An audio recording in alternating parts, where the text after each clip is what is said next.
Resistências na oração.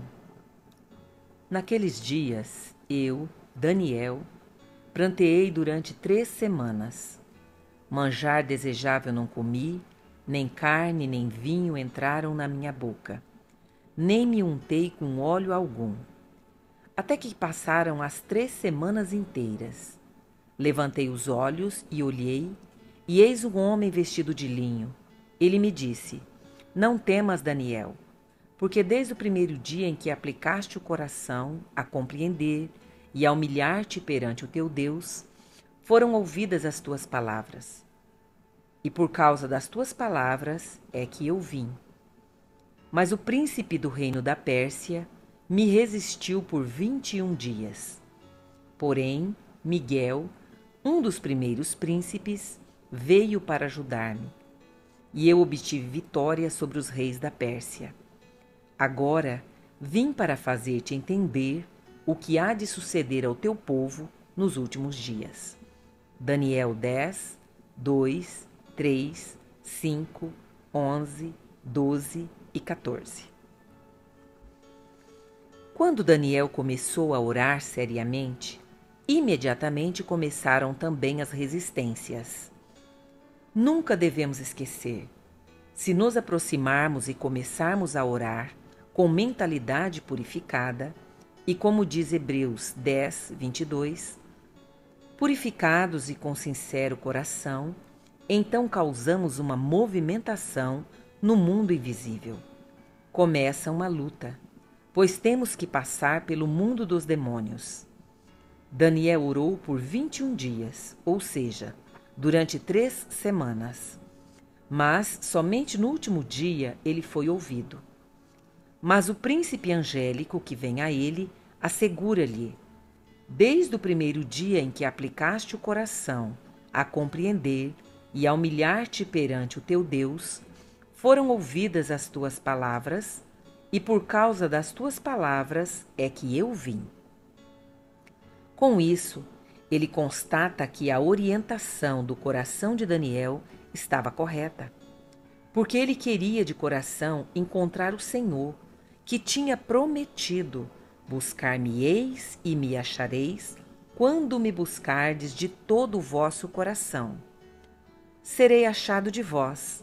Jeremias 29, 13, 14. Mas o atendimento não foi imediato.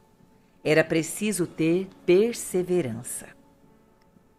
Se elevamos nossos corações a Deus em nome de Jesus e oramos de todo o coração, então já fomos ouvidos, isto é, o atendimento já começou, mesmo que ainda não o vejamos. Mas, por favor, observa bem a expressão: desde o primeiro dia em que aplicaste o coração. Essa é, portanto, a condição. E então começam as resistências do mundo invisível. Pois Satanás sabe muito bem que pessoas que oram com persistência são invencíveis. Somente a tenaz resistência do inimigo e o silêncio de Deus ensinam-nos que o atendimento já aconteceu. Antes que clamem, eu responderei. Mas somente pessoas de orientação espiritual podem compreender isso.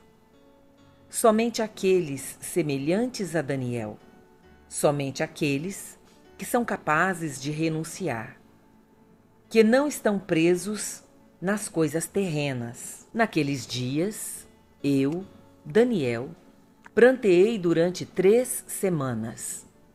Manjar desejável não comi, nem carne nem vinho entraram na minha boca, nem me untei com óleo algum. O príncipe do reino da Pérsia personifica a resistência de fora, a resistência do mundo invisível. Mas existe ainda uma segunda espécie de resistência quando queremos orar.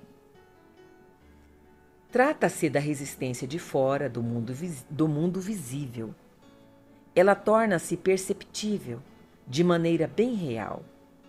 Quando decides orar, o príncipe do reino da Pérsia personifica a resistência de fora, a resistência do mundo invisível.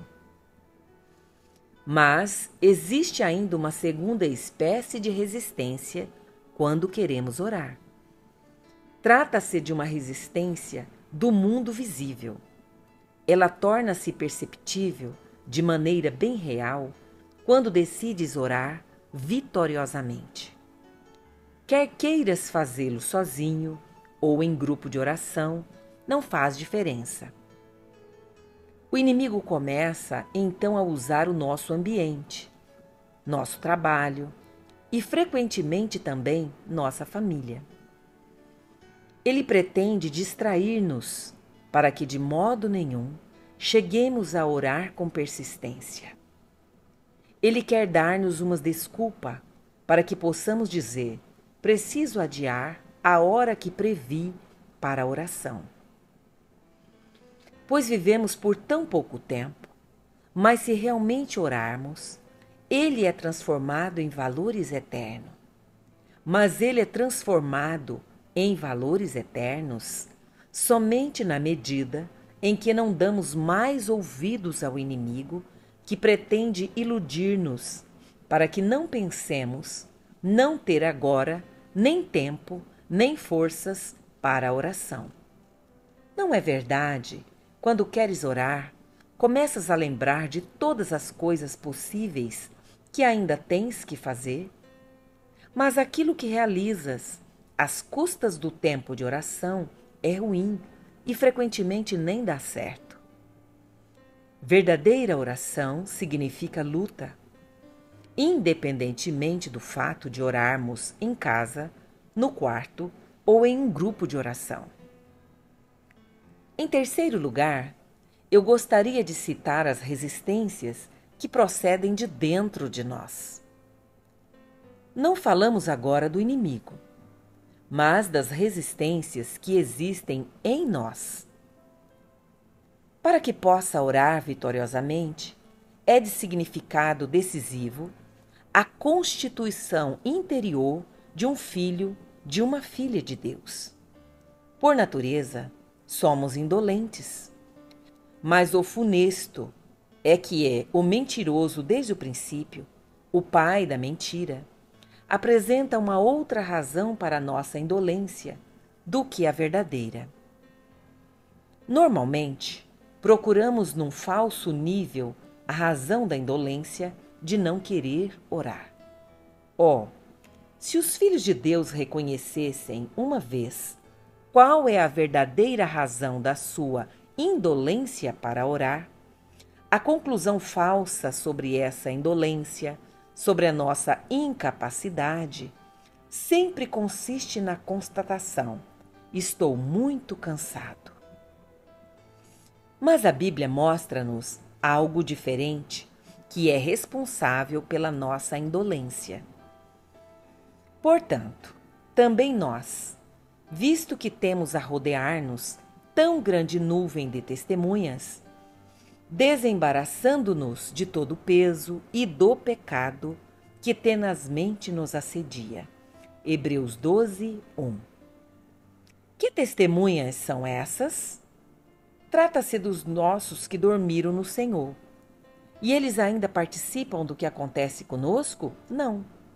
Mas, exatamente, eles não participam mais das dores, intrigas e de tudo aquilo que é terreno, mas participam das nossas vitórias de fé. Toda vitória de fé que obtemos nesta terra é observada por eles. Eles venceram e agora têm a maravilhosa aptidão de registrar tudo o que é vitória em nossa vida. Mas nunca se devem orar por aqueles que faleceram. Também não no sentido: ó Senhor, Ele está agora contigo. Não, isso já é espiritismo. Mas os que dormem no Senhor pertencem à nuvem de testemunhas que observam se nós vencemos. Se nós vencemos também a indolência. Leiamos mais uma vez atentamente Hebreus 12, 1. Portanto, também nós, visto que temos a rodear-nos tão grande nuvem de testemunhas, desembaraçando-nos de todo o peso e do pecado que tenazmente nos assedia. Aí temos o motivo de todo o peso, o do pecado que tenazmente nos assedia. Aí temos o motivo. Não queremos aqui falar agora sobre pecados determinados, pois creio que, no caso, a Escritura fala do pecado em si. O que nos assedia? Davi diz no Salmo 119, 25. A minha alma está apegada ao pó. Vivifica-me segundo a tua palavra. Em outras palavras, somos de carne e sangue.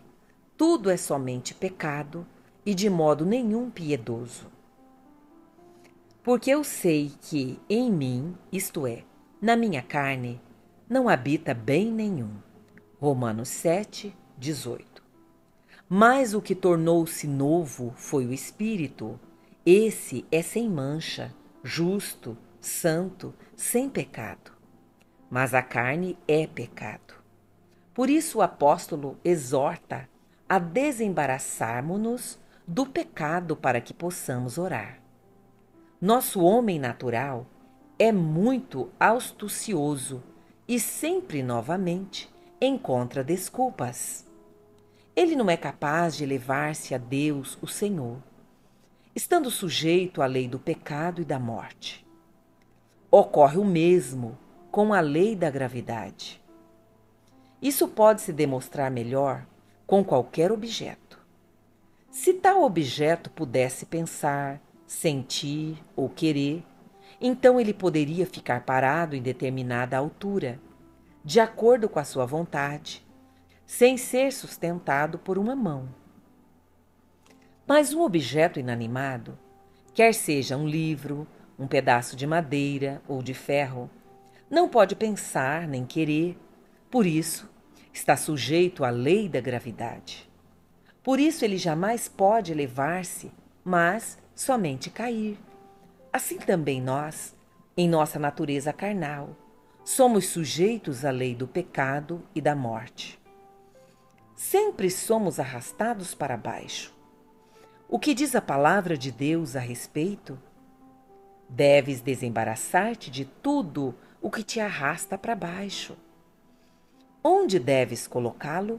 Sobre a cruz, no Gólgota. Aqui retornamos novamente ao ponto que já acentuamos no 3º capítulo, crucificados com Cristo. Outra espécie de resistência interior é produzida por uma enorme perda, a perda do primeiro amor. Isso deve ser dito muito claramente. Somente podemos orar vitoriosamente e de coração se nos encontramos no primeiro amor. Se esse não é o caso, então a oração, por mais piedosa que possa parecer, é uma encenação. Se somos interiormente indiferentes, é impossível orarmos com persistência até que venha um despertamento. Se uma reunião de oração representa somente uma espécie de dever religioso, então ela nada mais é do que um teatro cristão. Se meus familiares fossem a uma reunião de oração somente por educação, eu lhes pediria que não viessem mais. Eu preferiria orar com 10 a 15 irmãos que se encontram no primeiro amor do que com 100 que somente vêm porque uma vez por semana deve-se ir à reunião de oração. Se não te encontras no primeiro amor, então recebes uma bênção em tal reunião de oração, mas não trazes a bênção. Tu roubas algo que Deus quer transmitir aos outros. Se te deixares levar de volta ao primeiro amor em arrependimento, então a tua constituição interior será de tal maneira que quase não conseguirás esperar até a próxima reunião de oração. Então, és realmente abençoado. Mas, se vais por obrigação ou educação, mas estás interiormente abatido, sobreestimas teu trabalho diário, de maneira que simplesmente não gostas de ir à reunião de oração, então pertences àqueles que impedem um despertamento.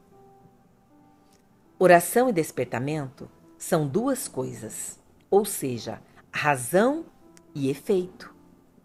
Se a razão não é bem clara, a oração não procede de um coração puro e ardente, como pode haver efeito? Então, não podemos esperar despertamento. Na oração, ficou claro para mim que podemos lamentar e reclamar por muito tempo sobre a falta de despertamento, mas no fundo, nós mesmos temos o despertamento nas mãos, pois Deus é um Deus de despertamento. Deus não é um Deus de mortos, mas de vivos. Se o Senhor Jesus tem que dizer agora: tenho contra ti que abandonaste o teu primeiro amor, então eu gostaria de dizer-te: arrepende-te agora, sinceramente, e pede ao Senhor para dar novamente o primeiro amor, para que possas vir a Ele com o coração purificado. O mundo procura, inconscientemente, por pessoas que oram no poder do Espírito.